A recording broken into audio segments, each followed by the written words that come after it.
into the kind of cartwheels it did. And I remember thinking, Lord, don't let me be sucked out of the plane. 112 people died in the crash of United Flight 232. 184 survived. It happened a year ago, but for many survivors, it might as well have been yesterday. Every day it seems like something's there to remind me, or I'll jog it by myself in my memory. Every day. We'll hear their stories tonight.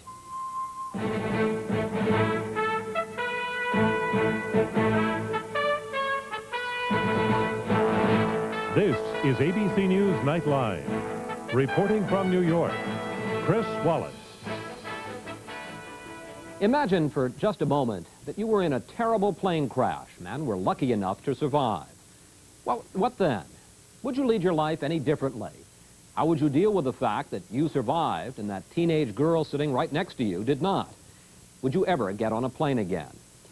Now imagine that you were sitting safely on the ground while a friend or relative was killed in a crash.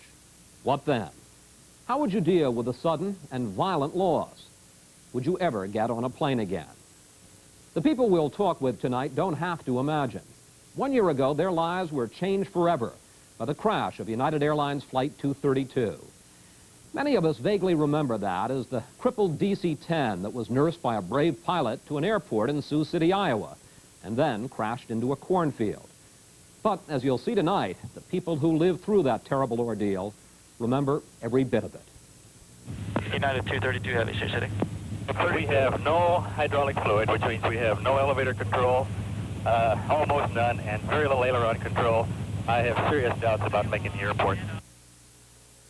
I was on United 232 because I was returning from a business trip. And in fact, I changed planes because it was my son's birthday, his 9th birthday. And I was scheduled on a later flight. And I had changed planes to that aircraft, hoping to get home earlier so that I could be here for dinner on his birthday. I came on the plane because I had just gotten done visiting my sister in Colorado for our summer vacation. And there were 4 of us, and we sat in the back section of the plane.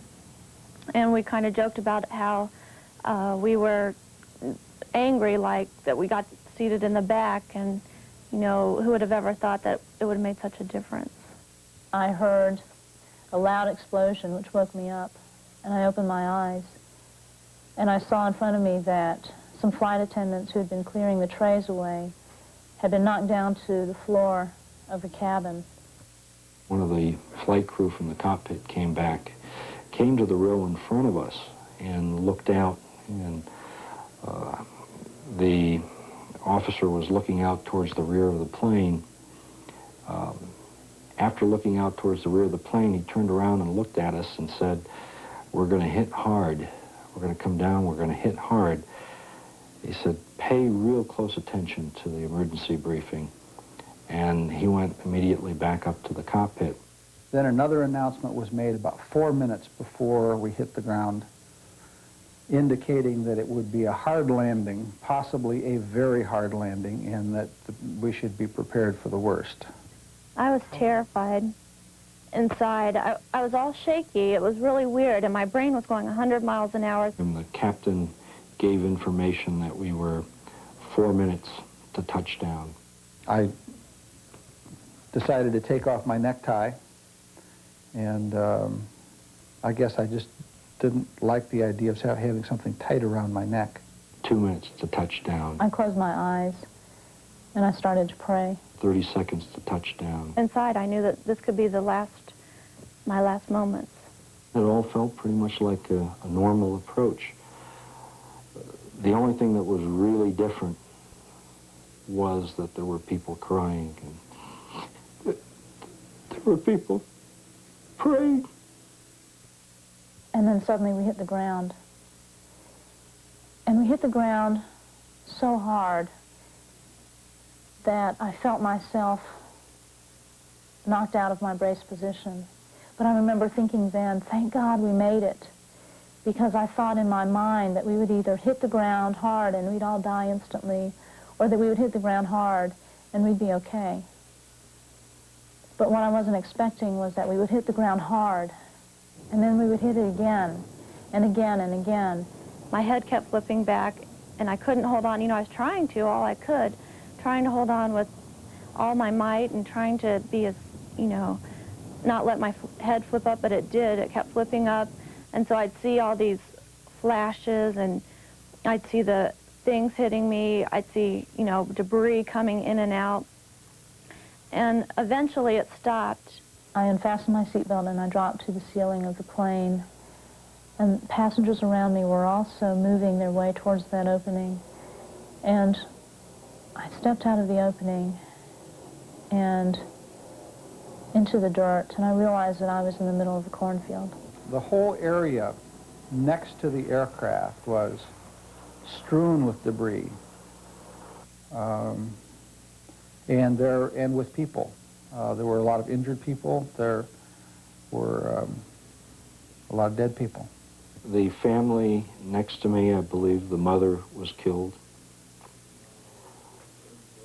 One of the people in the seat in front of me was killed. The people in the seat behind me were killed. We got to the hospital, and it was just a madhouse. Everybody was, you know, trying to get everybody everywhere. We tend to feel, as emergency room nurses, and maybe myself, that I had become calloused over the years.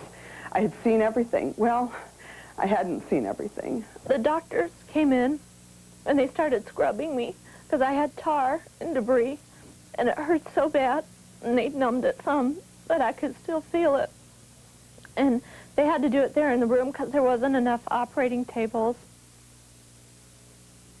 That next morning, in the light of day, when I could see two people who had died arm in arm, there was love embodied right there. There was a symbol of love with the arms around and frozen in that position in death.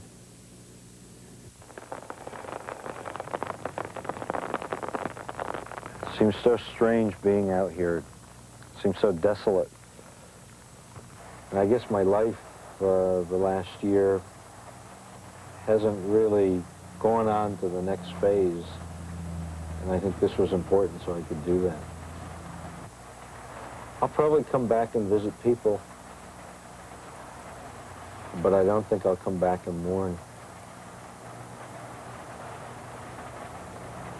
I don't think I'll relive that day again. Not here. When we come back, we'll talk with one of the passengers from United Flight 232, with one of the flight attendants, and with the son of a passenger who was killed in the crash. This is ABC News Nightline, brought to you by U.S. Sprint. Every morning, they go to work. United Flight 232 when it crashed in Sioux City last July. He returned to Sioux City to observe the crash anniversary last week. Jen Murray, who was a flight attendant on the plane, has not returned to work since the crash. She joins us tonight from Charlotte, North Carolina. And joining us from Lansing, Michigan is John Stilley, Jr., whose father was one of the passengers killed in the crash. Mr. Olivier, let me begin with you. The immediate aftermath of this crash for you was recovering from some very serious injuries. How laid up were you? I was in a hospital in Sioux City for just a little over a month, and then after that I was under a nurse's care at home. My parents flew out from Rhode Island and took care of me. What was the nature of your injuries? Broken foot, broken knee, burns on my right elbow, left shoulder, broken ribs, burns on my ear, face, had a collapsed lung. How long would you say it was before you were anything close to normal, back on your feet? It was really the latter part of October, early part of November before I really got up and was really fully on my own again.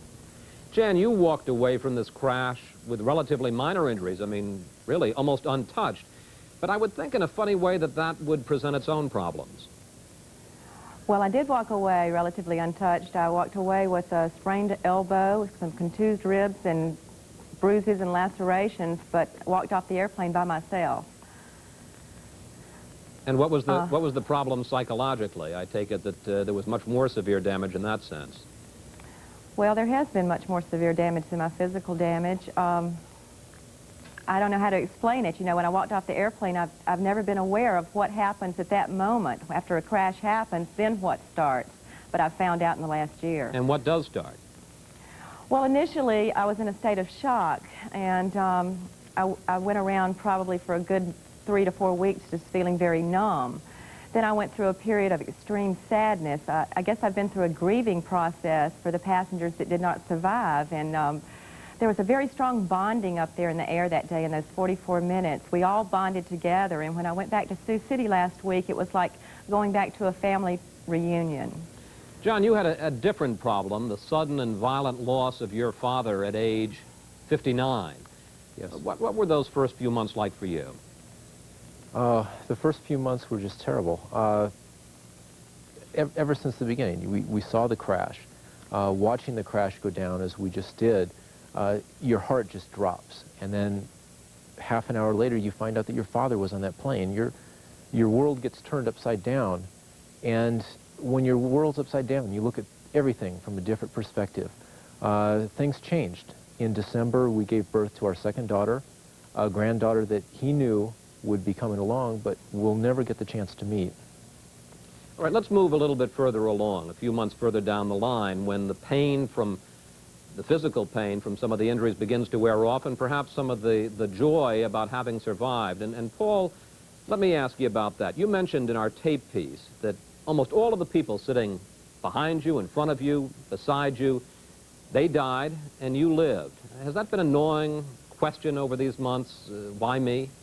For me, it was very difficult because I really placed a lot of guilt on myself, wondering if the way I spoke to the people around me, the events leading up to the crash, whether there's something I could have done differently that would have brought some of those people along and would have allowed them to survive. And until I was able to put the pieces together, I was really blaming myself and wondering why me and why did they lose their lives. That was really difficult. I understand that you also became close to the family of the teenage girl who was sitting next to you and in fact even went back to visit them. What kinds of things did they want to know, and how did that help you, and how did it help them? Well, first of all, they wanted to know if she had talked about the family during the last minutes of the flight. What we really talked about was how we were going to escape from that aircraft after we landed. We had plans, we worked together as a team, we knew how we were going to escape, we had alternate escape routes. We had even planned to help each other out if the cockpit and the interior of the aircraft had filled up with smoke. We had planned that she would grab onto my belt and we would lead each other out. So it was very, very difficult that we never had an opportunity to implement any of those plans we made during the last few minutes. Jan, you know it sounds crazy to an outsider, but did you have any of that sense of guilt as well? I've had a lot of guilt as a result. You know, survivor guilt has been one of my big problems. You know, I can't help but wonder why me, as I'm sure most of the survivors wonder. You know, I think I did the best job I could possibly do, but you always think you could have done more. So I've had a lot of guilt and wondered if I've done the right thing, if I did the right thing.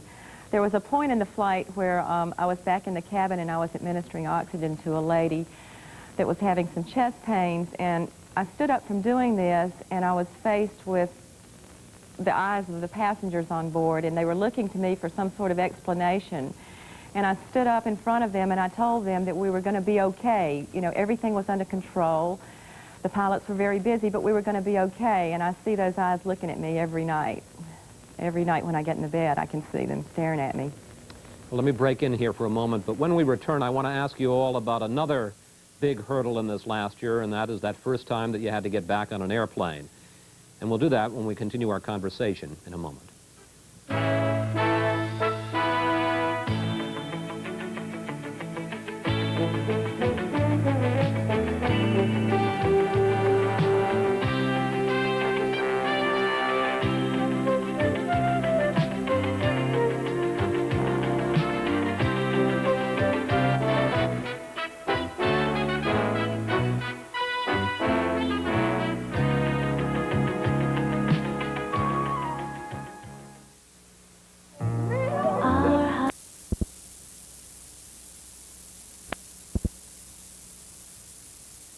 Jan Murray, you were a flight attendant for 11 years. Tell me, how tough was it to get on a plane again for the first time?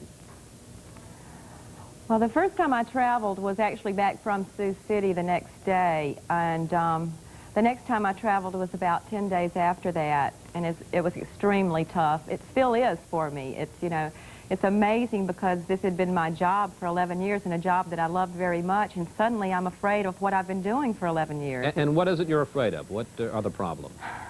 Well, the loss of control, I guess, is one thing. When the door shuts, it's like I start to feel panicky because I know there's no way off until the plane lands, and the loss of control.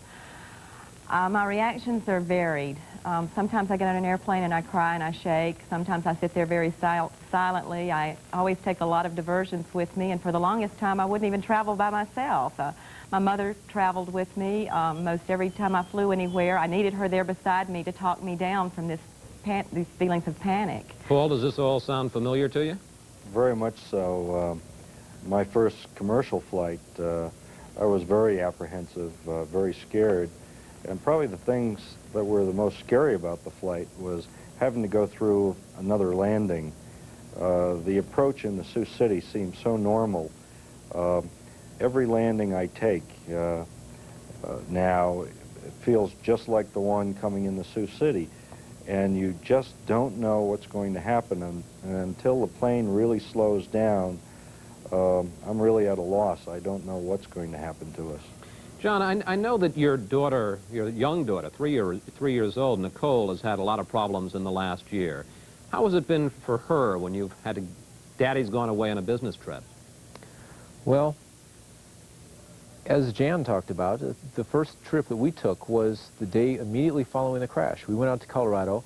My whole family came with me. My wife, I needed for support. I went out to be with my mother. My brother joined us from New Jersey, and we brought our 3-year-old daughter with us. My 3-year-old daughter saw an awful lot of pain, an awful lot of grieving, and she didn't understand it. She had a lot of anger toward it, and it was pent up inside of her, and she had to deal with that. And that was a very difficult thing for her to deal with. And she took it out on us when we got back. We were there for about 10 days, and the plane trips were not as difficult for us because we were still very numb. There was an empty feeling, a feeling of great loss. And she had a very difficult time dealing with it the following months, knowing that I had to go on a business trip in September. Just a month and a half after that, the business trip was to Miami. I was supposed to room with my father at a business conference. It would have been the first time that he would have seen me speak professionally. We're in the same profession. For her, it was very difficult. It was something that we had to work through very carefully with her so that she would realize what her anger was all about. We had to explain to her that Daddy would come back from business trips, although her grandfather, who she saw just a month and a half ago, had been on his way to a business trip in Switzerland and would never come back. Paul, let me ask you, 1 year later, how much is this crash still with you? An awful lot of it. I wake up with it every morning. The pain is still here. The back, the bones, everything hurts. And you can't get up one day without a reminder, either from someone that you know or from the experience of just walking around. It's very, very difficult. Jan talked about the one lasting image she has, seeing all those eyes of the people in the first-class cabin looking at her. Is there one image that you keep having? Is there one image you can't get out of your head? The image I can't get out of my head is the people on the aircraft as we were coming in, praying and holding hands and crying. That's something that will never be erased. Jan, do you think Yes. the pain is ever going to end? Ever going to ease? You know, I wonder about that sometimes. I wake up with it every day, too. I think about it every day. I think time is going to take care of a lot of the pain. I hope so. I certainly hope so. It's been a long year. Going back to Sioux City last week, I think, closed some doors for me. And I'm hoping with the next coming year that it's going to be easier, because we've passed our first anniversary now, our first Christmas, our first Easter, and I only hope it's going to get better now. Well, we want to thank all of you for joining us tonight and for sharing with us your thoughts and your experiences over this last year. And we share exactly the hope that you had, Jan, which is that the next year gets a little bit easier for you. Thank you all very much for joining us tonight. And I'll be back with a program note in a moment.